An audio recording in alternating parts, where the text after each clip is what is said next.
In February 2020, I traveled to Ushuaia, Argentina, to begin a long-awaited expedition to the remote, fabled white continent of Antarctica. It is the coldest, windiest, driest continent on Earth, and the only continent I hadn't visited. And this was the 200th year anniversary of its first sighting in 1820. In preparation for the trip, I read accounts of Antarctic expeditions in the age of heroic exploration just a century ago. An International Geographic Congress in 1895 declared the Antarctic to be the greatest piece of geographical exploration still to be undertaken on Earth. Soon expeditions were being organized, including two groups of explorers that set out in 1912 across the vast, frigid Antarctic landscape in a race to be the first to reach the South Pole. One team was led by Norwegian explorer Roald Amundsen, and the other by English naval officer Robert Scott. The group spent 99 days racing to the South Pole before Amundsen's group claimed victory on December 14, 1912. Scott and his crew made it to the pole 4 weeks later, but perished in extreme weather conditions before they could be rescued. Another legendary Antarctic expedition was the voyage of the vessel Endurance under the command of Ernest Shackleton, beginning in 1914. Fortunately, both good photography and written records of these expeditions exist to help us appreciate the extraordinarily challenging circumstances that they faced, testing the limits of travel technology, logistics, and human endurance. A century later, we boarded our expedition vessel for the Antarctic in a dramatically different world. Antarctica was in the news as the giant Thwaites Glacier, larger than the state of Florida in West Antarctica, was found to be melting rapidly with global implications for rising sea levels. We departed Ushuaia and Tierra del Fuego, excited about the magical world we were about to enter, and amazed at the forecast for record-high temperatures in the Antarctic Peninsula. Our arrival day temperature was almost 50 degrees Fahrenheit warmer than the temperatures we had left behind in New England. Our departure also coincided with the outbreak of the global COVID-19 pandemic caused by a novel coronavirus. We settled in for a day of travel across the legendary Drake Passage. Douglas Mawson, an Australian, is one of the great early explorers of Antarctica, and I was fascinated by accounts of his expedition.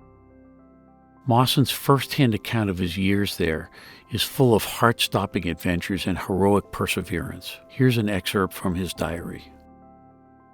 The tranquility of the water heightened the superb effects of this glacial world.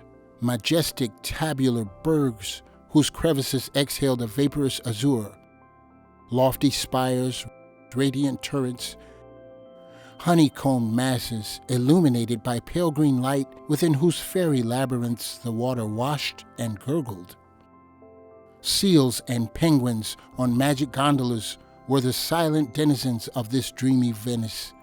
In the soft glamour of the midsummer midnight sun, we were possessed by a rapturous wonder, the rare thrill of unreality.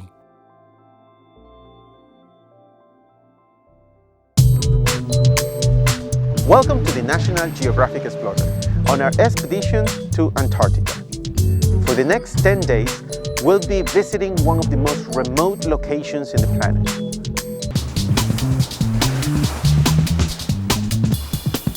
The type B killer whale on the Antarctic Peninsula looks really different than other types of killer whales that you see around the world. They have a jazzy color pattern, so they're more of this gray, black and white instead of the typical black and white that you see. So it was really fun to see so many animals, could be up to about 70 individuals. Got lots of photo identifications which we use to monitor the population over time, and this is adding to a 15-year time series we have. So this is super exciting.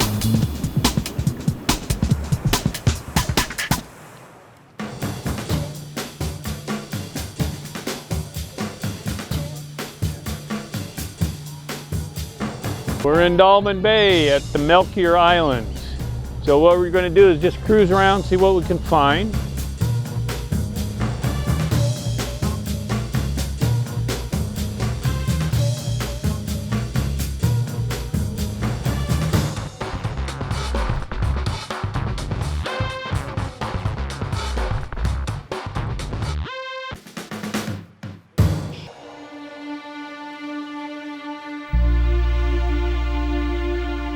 It's a bit of a wet and windy day. Here we are at Peterman Island on the Antarctic Peninsula. This was the island where Jean-Baptiste Charcot came in and overwintered with the Pourquoi Pas in the early 1900s.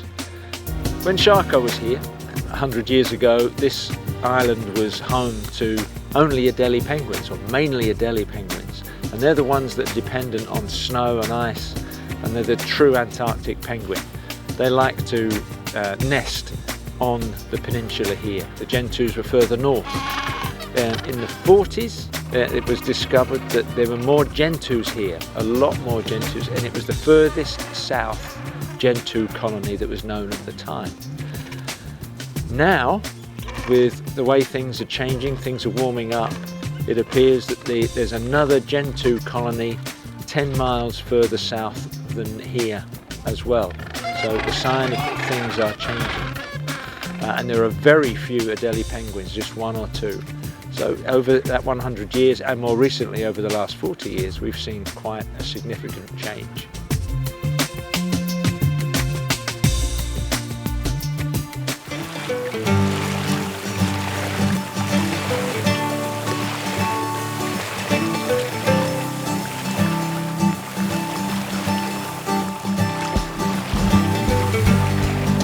Everyone, this is Booth Island. This is Port Charcot, this spot right here, otherwise known as the graveyard of icebergs.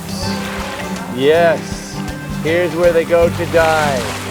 They come in here, these large icebergs, they get pushed in and they end up getting grounded out, and they're slowly eroded by the waves and so forth.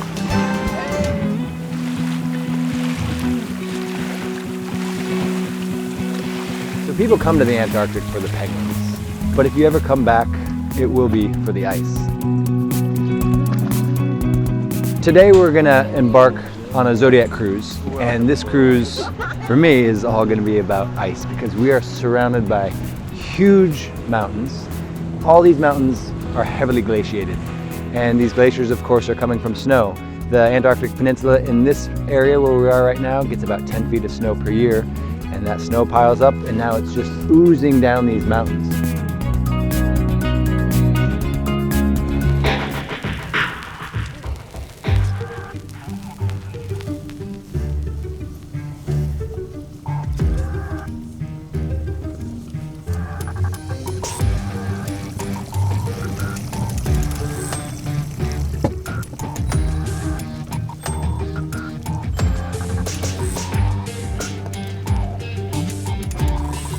Wow.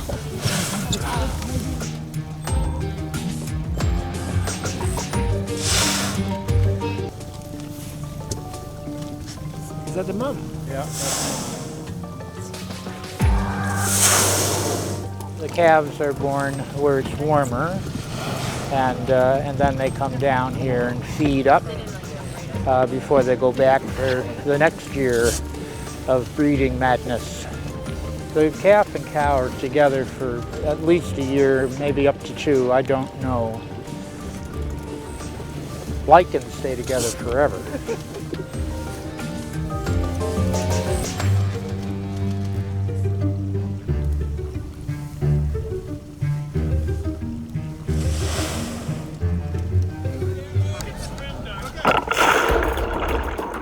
So I am the undersea specialist on board.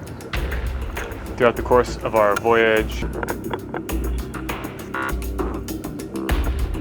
In Antarctica, above the water is a very monochromatic landscape.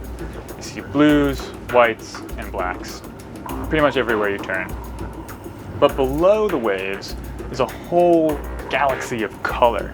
The animals that live down there don't really need to blend in to the ice, or the sky, or the rock. They can stand out in their full form and let their freak flag fly. All the life that we come to see in Antarctica is derived from little tiny plants that are consumed by these animals, the krill. Another one of my favorite finds underwater in Antarctica are crinoids, or feather stars. Now they're like sea stars, but instead of having 5 arms that crawl around the bottom and eat dead stuff, these animals have many, many feathery appendages, and they'll put these appendages, these arms, up into the water column and catch any particles floating by. They can also swim, crawl around, and are generally very animate dive companions.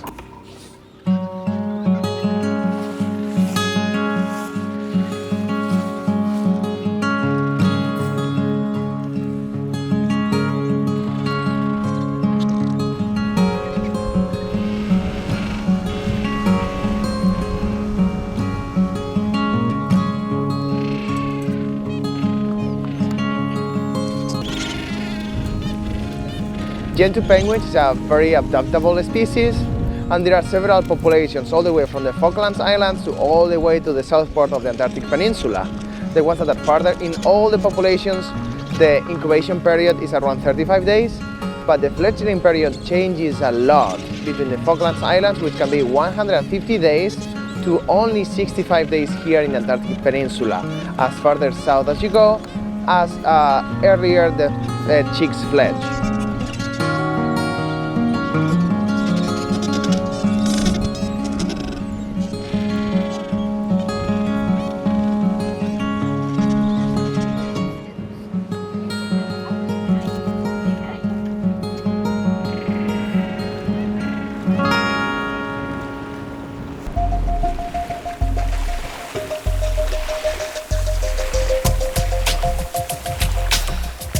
Yeah, here we are at Brown Bluff on the eastern side of the Antarctic Peninsula. You know that you're in Antarctica when you see Adelie penguins. At last count, 1996, there were 20,000 nests. It is nowhere near that number now. It's kind of the end of the season. Chicks are fledging, the parents are returning. So what we're looking at is most likely the very hungry, very annoyed chicks.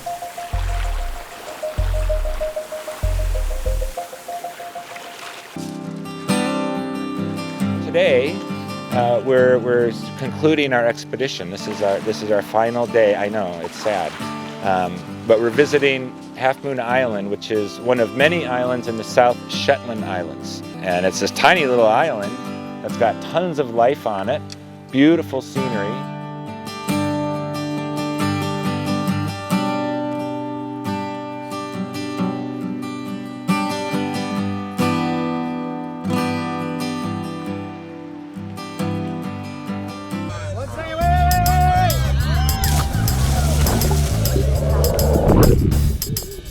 So today we're in Nico Harbor, where our guests are going to get a chance to do the infamous polar plunge, jumping into the frigid Antarctic waters. And I'm going to be here to capture all the silliness.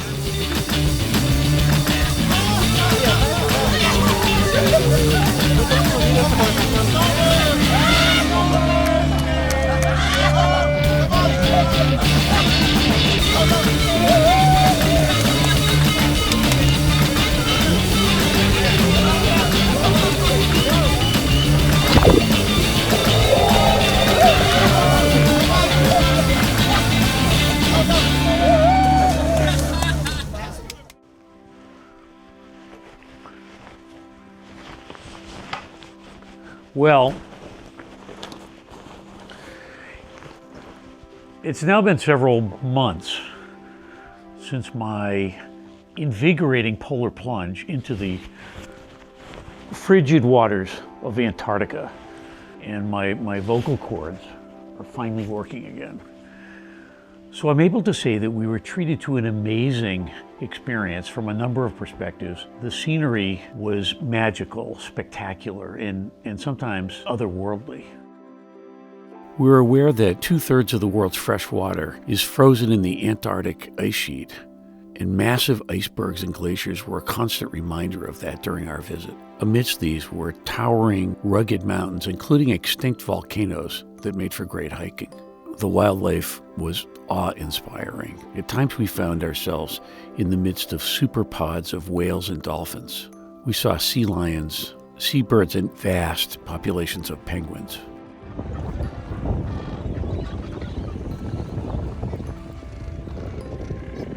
It's important to note that early Antarctic expeditions a century ago included scientific exploration. And in our exploration, the lens of science provided a critically important perspective for understanding this frozen world and also some important global issues. While early explorers had rudimentary scientific tools, modern technology now provides astounding capabilities to understand the world, including Antarctica.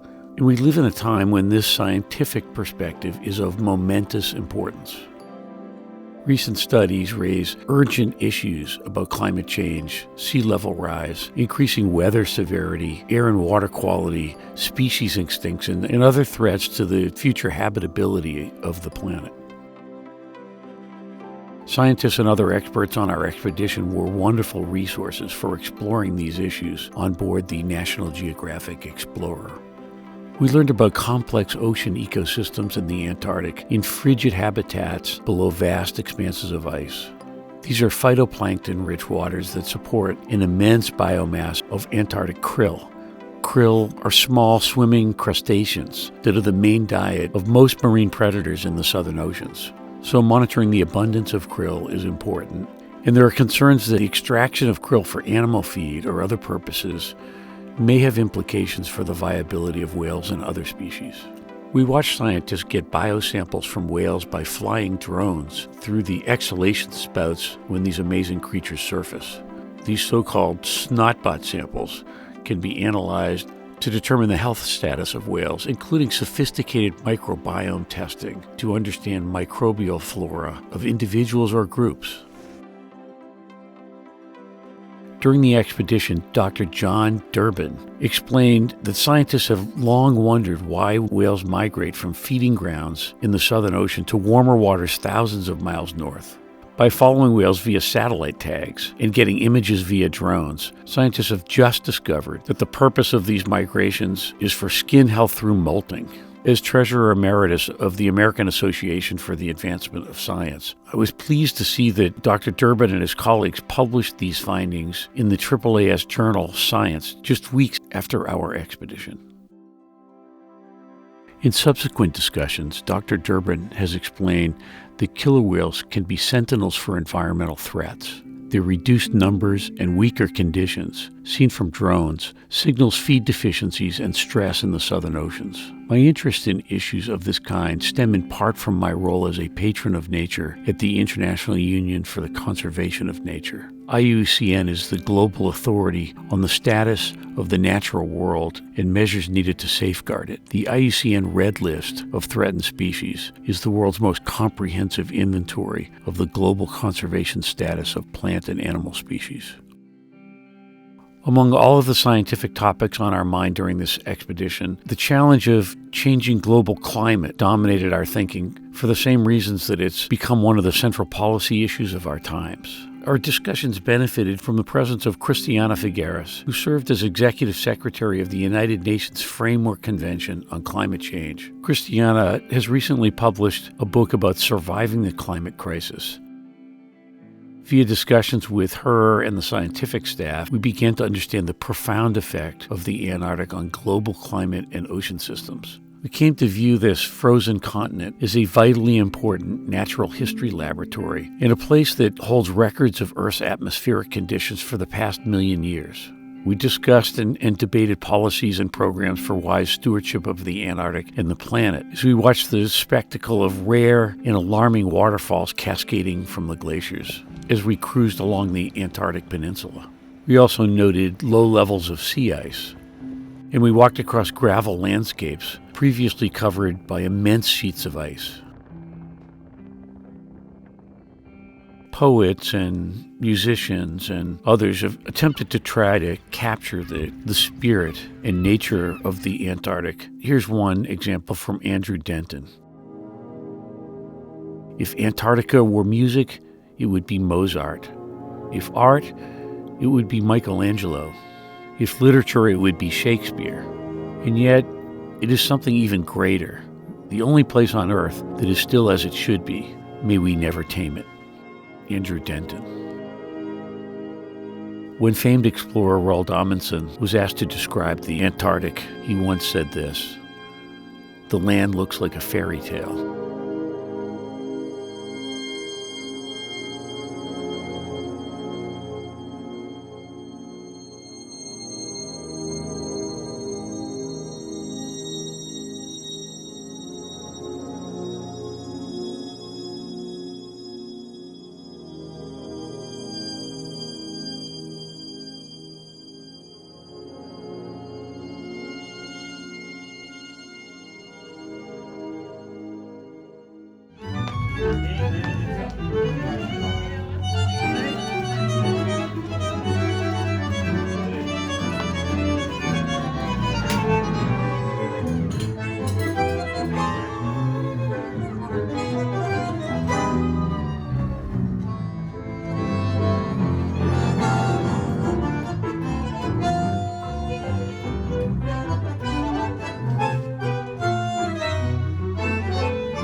Humor y amor para mi amante, solícito y galante, sentir sus labios besar con besos sabios